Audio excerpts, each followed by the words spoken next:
this video, I'll be showing you how to fix Samsung TV that keeps randomly turning off. It's a very simple method, so if you find this video helpful, be sure to drop a like and subscribe.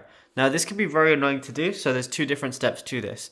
So firstly, you got to perform a cold boot. Before changing any settings, you need to drain the TV's capacitors to clear out frozen background system glitches and corrupted cache files.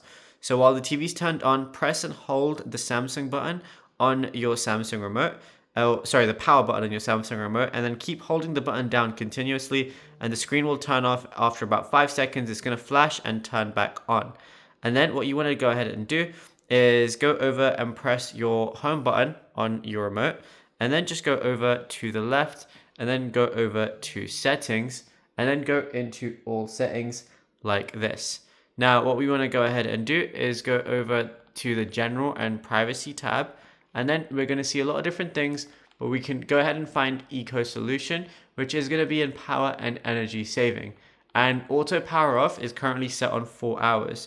So what we want to do is go ahead and turn this off like so, and then we're just going to press yes, and then that's it. You'll be good to go. Now, if you found this video helpful, drop a like and subscribe.